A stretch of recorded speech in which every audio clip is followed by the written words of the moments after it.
आज से चारधाम यात्रा की शुरुआत हो चुकी है। गंगोत्री यमुनोत्री धाम के कपाट खोल दिए गए हैं। वैदिक मंत्रोच्चार के साथ कपाटों को खोला गया। सबसे पहले गंगोत्री घाट खोले गए और उसके बाद फिर यमुनोत्री धाम के कपाटों को भी आज खोल दिया गया है। अक्षय तृतीया का आज बेहद शुभ अवसर था, बेहद शुभ दिन था और इसी मौके पर कपाट खोले गए, चारधाम यात्रा का आगाज हो गया। सीएम पुष्कर सिंह धामी ने भी गंगोत्री धाम पहुंचकर पूजा की, अर्चना की। सीएम धामी ने यमुनोत्री मंदिर में भी आरती की। आज से चारधाम यात्रा की इस तरह से शुरुआत हो गई है। आज बेहद शुभ दिन है, आज अक्षय तृतीया है। सनातन धर्म में चारधाम यात्रा बेहद महत्वपूर्ण मानी जाती है और लंबे समय से लोग चारधाम यात्रा के शुरू होने का इंतजार करते रहते हैं। इसी बात की बाट जोड़ते रहते हैं कि चारधाम यात्रा कब से शुरू होगी। गंगोत्री और यमुनोत्री धाम के कपाट आज यानी कि अक्षय तृतीया के शुभ दिन श्रद्धालुओं के लिए खोल दिए गए।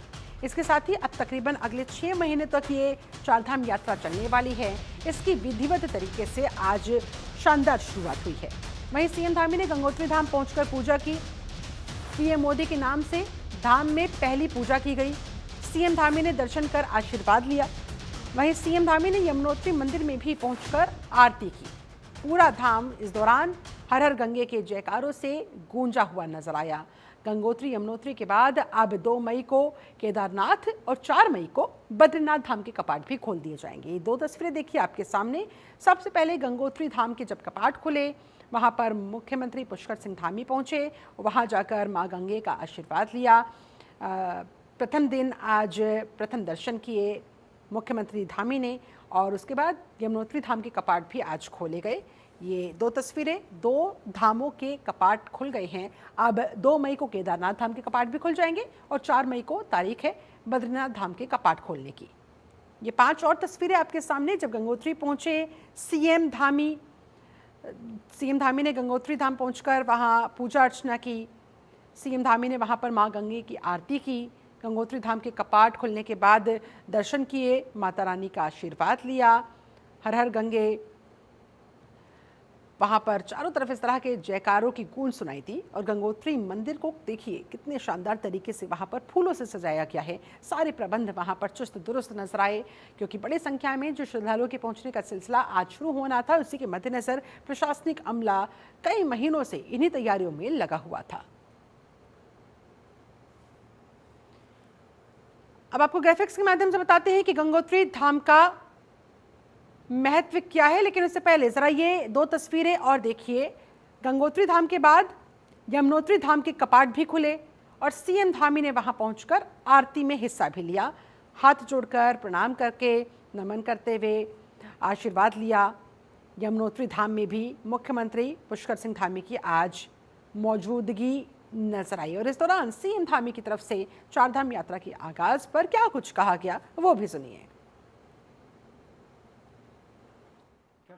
मैं सभी चारधाम तीर्थ यात्रा पर आने वाले सभी तीर्थयात्रियों का स्वागत करता हूँ और आज अक्षय तृतीया है। अक्षय तृतीया के पावन पर्व पर यमुनोत्री धाम, गंगोत्री धाम के आज कपाट विधिवत पूजा पद्धति से प्रारंभ हो गए हैं। आज से दर्शन शुरू हो गए हैं और हमारा प्रयास है कि आने वाले तीर्थयात्रियों को परेशानियों का सामना न करना पड़े, उनकी यात्रा सुरक्षित हो, सुगम हो। और हर दृष्टि से इस बार हम प्रयास कर रहे हैं, लगातार मॉनिटरिंग कर रहे हैं। और यमुनोत्री धाम, जहाँ की यात्रा अन्य धामों की तुलना में थोड़ा चुनौतीपूर्ण और कठिन होती है। और गंगोत्री धाम का महत्व क्या है, यहाँ की खासियत क्या है, ग्राफिक्स के माध्यम से आइए आपको बताते हैं। गंगोत्री धाम दरअसल गंगा नदी का उद्गम स्थल माना जाता है। गंगोत्री चारधाम यात्रा की महत्वपूर्ण कड़ी है और सबसे पहले गंगोत्री धाम के ही कपाट आज खुले। मां गंगा की पूजा यहाँ पर प्रमुख रूप से होती है। करने से यहाँ मोक्ष की प्राप्ति होती है, ऐसी हजारों सालों से मान्यता चलती आई है। प्रतिवर्ष हजारों की संख्या में श्रद्धालुगण गंगोत्री धाम का रुख करते हैं, यहाँ पर यात्रा करने के लिए आते हैं, दर्शन करने के लिए आते हैं। और आइए अब गंगोत्री धाम के बाद आपको महत्व बताते हैं यमुनोत्री धाम का भी। यमुनोत्री धाम यमुना नदी का उद्गम स्थल, चारधाम यात्रा का पहला पड़ाव यमुनोत्री धाम में ही माना जाता है। यमुनोत्री में स्नान करने से यम के भय से मुक्ति मिलती है, ऐसी मान्यता है। श्रद्धा, विश्वास और शुद्धता का प्रतीक है।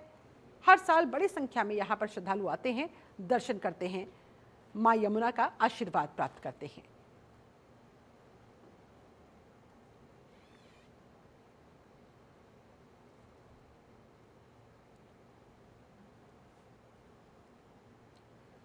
तो कुल मिलाकर आज से चारधाम यात्रा का आगाज हो चुका है। हरिद्वार रजिस्ट्रेशन सेंटर से 1051 यात्रियों ने केदारनाथ के लिए, 1116 यात्रियों ने गंगोत्री के लिए, 1069 यमुनोत्री और 1098 बद्रीनाथ के रजिस्ट्रेशन करवाए गए हैं। श्रद्धालुओं की भारी भीड़ ने आस्था का जुनून भी यहां पर प्रदर्शित किया। हरिद्वार चारधाम यात्रा का सबसे अहम पड़ाव बना। यात्रियों की संख्या लगातार बढ़ती जा रही है। प्रशासन भी अलर्ट मोड पर है। रजिस्ट्रेशन केंद्रों पर विशेष काउंटर्स भी बनाए गए हैं ताकि ऑनलाइन के साथ साथ ऑफलाइन रजिस्ट्रेशन के दौरान भी श्रद्धालुओं को परेशानियों का सामना ना करना पड़े।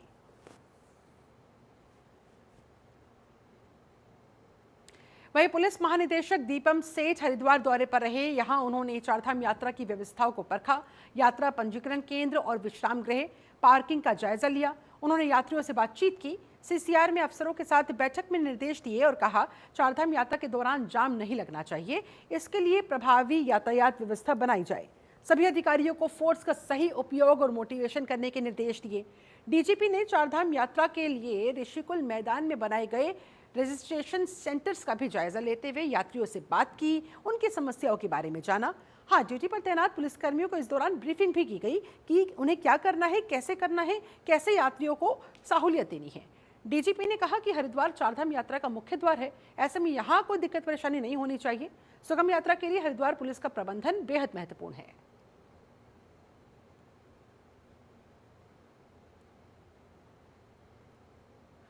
चारधाम यात्रा के दौरान बिना ग्रीन और ट्रिप कार्ड के किसी भी वाहन को यात्रा मार्गों पर जाने की अनुमति नहीं दी जाएगी। इसके लिए जगह जगह आरटीओ प्रशासन की तरफ से टीमें तैनात रहेगी। बता दें आपको, देहरादून के आरटीओ ने बताया इससे पहले ही विभागीय स्तर पर सारी तैयारियां कर ली गई थी। उन्होंने कहा कि इस बार रोडवेज से 125 बसों को यात्रा मार्गों पर संचालित किया जा रहा है। इसके अलावा सैकड़ों प्राइवेट वाहन भी मुहैया करवाए गए हैं। इसके साथ साथ कुमायूं से भी जरूरत पड़ने पर वाहनों को मंगवाया जाएगा ताकि यात्रियों को कोई भी दिक्कत परेशानी ना होने पाए। परिवहन विभाग द्वारा पूरी तैयारी कर ली गई है और हमारी जितनी भी चेक पोस्ट हैं वो सारी ऑपरेशनल हो चुकी हैं। हमारी कुठाल गेट, तपोवन, भद्रकाली, सत्यनारायण और कटापत्थर, यहाँ पर सारे वाहन चेक होंगे। बिना green card, trip card, registration के किसी भी गाड़ी को मूव नहीं करने दिया जाएगा। इसलिए सभी गाड़ी वालों से अपील है, जो भी कमर्शियल गाड़ियाँ हैं वो पहले अपने कागज दुरुस्त करें ताकि किसी भी यात्री को किसी भी तरह की परेशानी ना हो। और गाड़ियाँ हमारे पास पर्याप्त हैं। हमारे पास रोटेशन में लगभग 1800 गाड़ियाँ हैं और उसके अलावा टेम्पो ट्रैवलर्स भी हैं, कॉन्ट्रैक्ट गैरेज की गाड़ियाँ भी हैं। और हमने कुमाऊं से भी लगभग 100 गाड़ियों की रिक्वेस्ट करी है कि अगर हमारे पास गाड़ियों की इन केस अगर कमी पड़ती है तो उनको यूज कर सकें। और रोडवेज भी इस बार 125 गाड़ियां अपनी यात्रा में चला रहे। चारधाम यात्रा को लेकर पहाड़ों में सड़कों का निर्माण पिछले कई महीनों से जोरों शोरों से चल रहा है। पीडब्ल्यूडी सचिव ने कहा, यात्रा को देखते हुए पीडब्ल्यूडी विभाग द्वारा सड़कों का निर्माण पूरा कर लिया गया, लेकिन कुछ जगह ऐसी है जहां पर बीआरओ का काम अब भी जारी है। इसके साथ ही उन्होंने कहा, इस बार सड़कों का कंडीशन पहले से कहीं ज्यादा बेहतर है।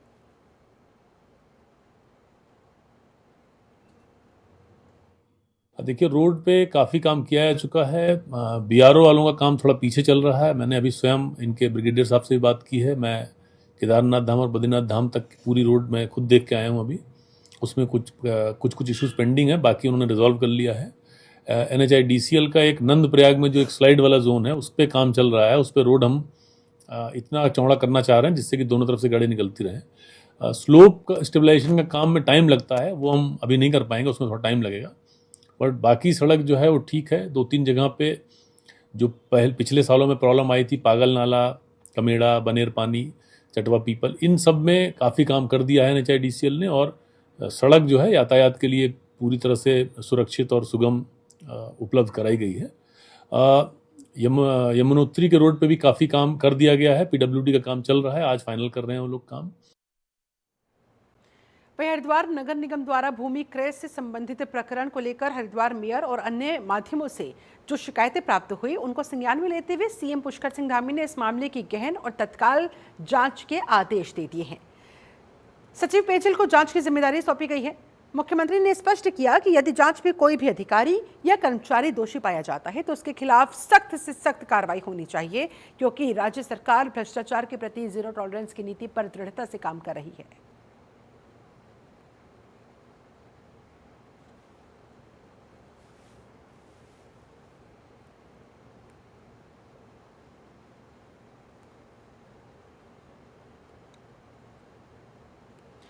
देहरादून छावनी के जसवंत ग्राउंड में आयोजित सूर्या ड्रोन टेक 2025 का उद्घाटन राज्यपाल द्वारा किया गया। इस अवसर पर लेफ्टिनेंट जनरल जीओसी समेत अन्य सैन्य और असैन्य गणमान्य अतिथि भी उपस्थित दिखे। यह आयोजन भारत की रक्षा तकनीक में आत्मनिर्भरता की दिशा में एक महत्वपूर्ण उपलब्धि है। भारतीय सेना की सेंट्रल कमांड द्वारा society of Indian defence manufacturers के सहयोग से आयोजित ये 2 दिवसीय प्रदर्शनी देश में विकसित अत्याधुनिक ड्रोन प्रौद्योगिकियों को प्रदर्शित करती है, जो आत्मनिर्भर भारत अभियान से प्रेरित है।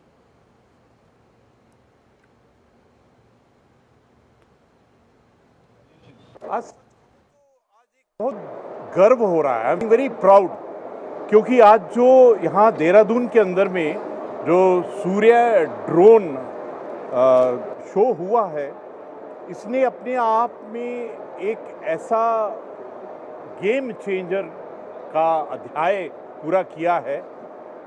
मुझे ऐसा लगता था, अपने आप से मैं पूछता था कि ड्रोन में हम कहाँ हैं, तो आज पता चला कि ड्रोन के क्षेत्र में हम बहुत ही प्रोग्रेस कर गए हैं। आज हमने देखा कि किस प्रकार ड्रोन और रोबोटिक्स हमारे पूरे वॉरफेयर को चेंज कर रहा है। आज हमारे सामने में सबसे बड़ी चुनौती है कि किस प्रकार हम ट्रांसफॉर्मेशन, मॉडर्नाइजेशन, किस प्रकार हम जो फ्यूचर वॉरफेयर है, जिस प्रकार जो करेक्टरिस्टिक ऑफ वॉरफेयर चेंज हो रहा है, उसको अपने टैक्टिकल ऑन ग्राउंड में किस प्रकार बदलाव करें। उत्तराखंड में अवैध खनन को लेकर लगातार सवाल खड़े हो रहे हैं। विकासनगर विधायक ने बाकायदा अवैध खनन की ट्रॉली पकड़कर सोशल मीडिया पर एक वीडियो डाला और पुलिस की लापरवाही को उजागर करने का काम किया। बीजेपी मुख्यालय में प्रदेश अध्यक्ष महेंद्र भट्ट से जब इस बारे में सवाल पूछा गया तो वो कहते नजर आए कि हमारे विधायक सक्रिय हैं और विपक्ष शून्य हो चुका है। हालांकि सवाल फिर भी बना हुआ है कि आखिर बीजेपी की ही सरकार है, बीजेपी के ही विधायक अगर इस तरह से पोल खोल का काम करेंगे तो फिर आखिर सरकार कर क्या रही है। विधायकों को और सांसदों को ये काम क्यों करना पड़ रहा है? कहीं ना कहीं शायद पुलिस प्रशासन की नाक के नीचे इस तरह की नौबत जो आ रही है, उस पर भी सवाल बनता है। हमारे अपोजिशन शून्य हो गया है, अपोजिशन ढूंढ नहीं पा रहा है। हमारे कार्यकर्ता गलत को भी सामने ला रहे हैं, पर्दाफाश कर रहे हैं, उसको हम रोक रहे हैं। 3 सालों में सर पहली बार आपकी विधायक मन्नत सिंह चौहान। अरे भैया 3 साल में पहली बार घटना हुई, बोलो ना। अभी तो अच्छी तो कहीं गलत होता है, नेता बदली में कुछ गलत होगी तो पकड़ी जाती है। अवैध खनन हो रहा है प्रदेश में, इस तरीके से कोई अवैध खनन नहीं हो। कुछ जगह कोई खनन ऐसी स्थिति है जहाँ इस प्रकार कुछ लोग होते हैं जिनको कड़ाई से रोकने काम होता है, और जिन्होंने भी इस काम में जो आगे थे उन पर कार्रवाई सरकार ने की है। उत्तराखंड वन विभाग में प्रशासनिक कार्यों को लेकर 8 नई गाड़ियों को वन मंत्री ने हरी झंडी दिखाई रवाना किया। वन मंत्री ने इस दौरान कहा कि वन विभाग में अब तक 81 चौपहिया वाहन, सैकड़ों प्राइवेट वाहन और 328 मोटरसाइकिल भी इस्तेमाल की जा रही है, जिससे विभागीय कर्मियों को किसी तरह की दिक्कतें ना होने पाए। प्रदेश के वन मंत्री ने यह भी बताया कि बीजेपी सरकार में वन विभाग में अधिकारियों और अन्य कर्मचारियों को मिलाकर 2000 पदों पर भी नियुक्ति की गई है, ताकि कहीं भी कोई भी कमी ना होने पाए। देखिए, पिछले कुछ वर्षों से लगातार हमारा प्रयास है कि जो मूलभूत आवश्यकताएं हैं विभाग की, चाहे वो मैन पावर हो या वकील हो, इस पर डिपार्टमेंट ने फोकस किया और करीबन 2000 से ज़्यादा नियुक्तियां, जिसमें फॉरेस्ट गार्ड, फॉरेस्टर और रेंजर्स के साथ साथ पहली बार आपका स्टेट फॉरेस्ट सर्विसेज के लोगों का भी सिलेक्शन हुआ। इसके अलावा 3 वर्षों में जो हम लोगों ने करीबन 81 नए व्हीकल्स, इसमें कैंपर है, बोलेरो है और स्कॉर्पियो है, डिवीजनों को दिए। इसके साथ साथ 300 मोटरसाइकिल और 328 के आसपास हमने मोटरसाइकिल्स दी हैं, ताकि हमारे कर्मचारियों के पास इस तरह की कोई कमियां ना हो और कभी भी इस तरह की सूचना मिलने पर तत्काल वो अपने डेस्टिनेशन के लिए जा सकें। साथ ही साथ सैकड़ों गाड़ियां हम लोग किराए के बेसिस पे भी उनको अलाउ किया है। वहीं देहरादून में कांग्रेस संविधान बचाओ रैली निकालने जा रही है, जिसे लेकर राज्यसभा सांसद ने कांग्रेस की संविधान रैली पर सवाल उठाए। राज्यसभा सांसद ने कहा कि कांग्रेस द्वारा संविधान बचाओ रैली उत्तराखंड की जनता को महज भ्रमित करने के लिए हो रही है, जबकि कांग्रेस ने खुद ही संविधान का गला घोटने का काम किया।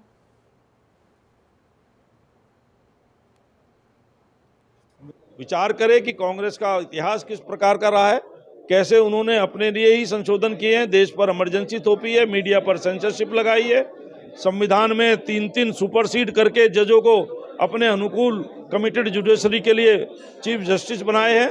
तो ऐसी कांग्रेस जिसने हर कदम पर संविधान का, लोकतंत्र का, मर्यादाओं का और मीडिया की स्वतंत्रता का मजाक उड़ाया है, वो जब संविधान पूरी तरह सुरक्षित है, ऐसे लोगों के हाथ में है जिन्होंने संविधान दिवस मनाना शुरू किया पूरे देश में, और कांग्रेस ने तो अंबेडकर जी का और सबका अपमान ही किया है।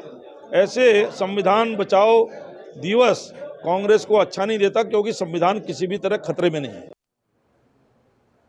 उत्तराखंड शासन के निर्देश पर हरिद्वार जिले में लोक निर्माण विभाग ने 100 किलोमीटर लंबाई की सड़कों को गड्ढा मुक्त करने का काम किया। इस काम को 15 मई तक पूरा करना था, लेकिन विभाग ने 29 अप्रैल तक ही लक्ष्य को हासिल कर लिया, यानी कि समय से पहले ही। जिले में कुल 6 राज्य मार्गों के 27 किलोमीटर, 10 प्रमुख मार्गों के 44 किलोमीटर और 6 अन्य जिला मार्गों के 29 किलोमीटर के हिस्से को ठीक किया गया। काम का निरीक्षण देहरादून से आए मुख्य अभियंता ने किया। मुख्य अभियंता ने बाकी बचे काम को 31 मई तक हर हालत में पूरा करने के इंस्ट्रक्शंस भी दे दिए हैं।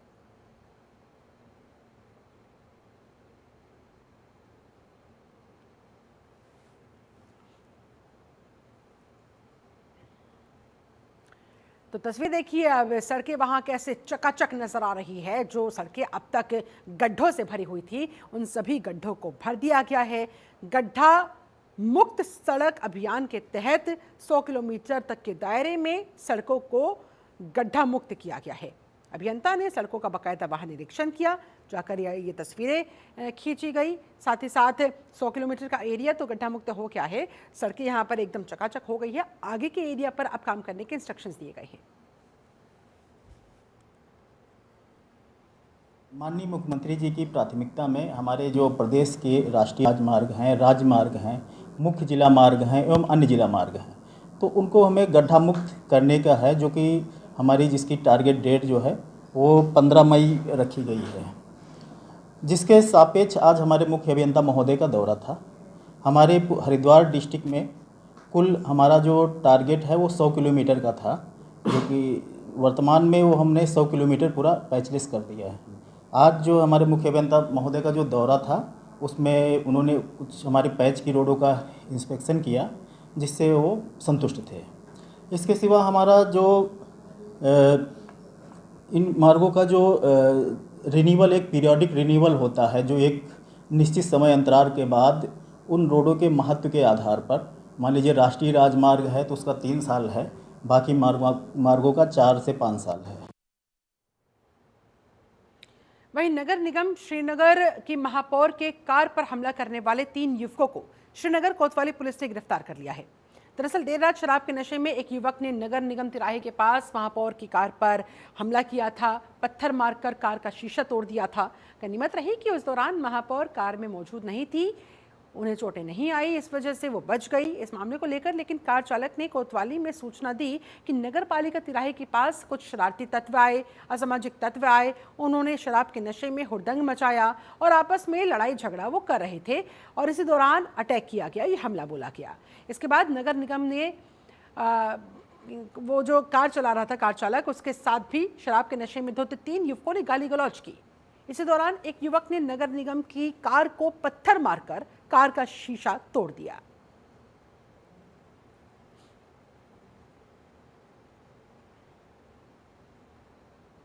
देखिए, कल एक घटनाक्रम हुआ और जिसमें मेरे वाहन पे अज्ञात युवकों द्वारा पत्थर मारा गया और जिसमें ईश्वर की कृपा बोली है कि कोई भी हताहत नहीं हुआ, किसी पे भी कोई चोट नहीं लगी। मैं आपके माध्यम से अपने सभी श्रीनगर वासियों से अपील करती हूँ कि कृपया शांति व्यवस्था बनाए रखें, हम सब सुरक्षित हैं। मैं आगे ये चाहती हूँ कि किसी पे भी इस प्रकार की घटना कहीं भी ना हो और इसके लिए पुलिस प्रशासन जरा सख्ती से काम ले। मैं नहीं थी गाड़ी में और ड्राइवर था, और ड्राइवर मुझे ड्रॉप करके अपने घर जा रहे थे, और रास्ते में इस तरीके का घटनाक्रम होना निश्चित तौर पे दुर्भाग्यपूर्ण है। और आगे इस तरीके का कोई भी अपने हाथों में ना उठाए इस तरीके का कार्य, तो इसके लिए मैं अपील करती हूँ।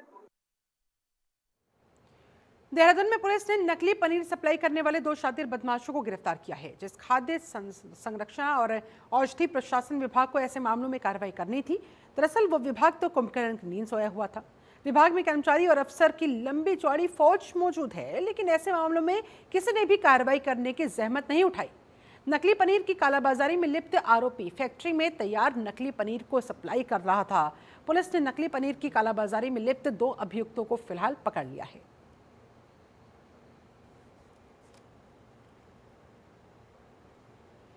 हरिद्वार के ज्वालापुर क्षेत्र में अंग्रेजी शराब की दुकान के सेल्समैन पर जानलेवा हमले की खबर है।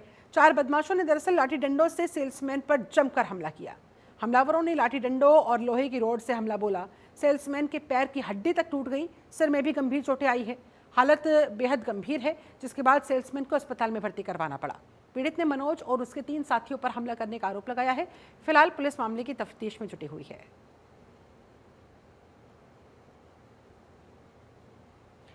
हरिद्वार के भगत सिंह चौक पर विश्व हिंदू परिषद और बजरंग दल ने पाकिस्तान का पुतला फूंकने का काम किया।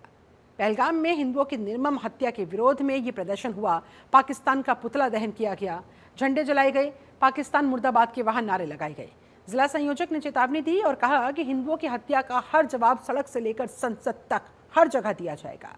जिला सहमंत्री ने कहा कि पहलगाम में धर्म पूछकर जो गोलियां बरसाई गई है, पाकिस्तान की जिहादी सोच का ये खुला सबूत है।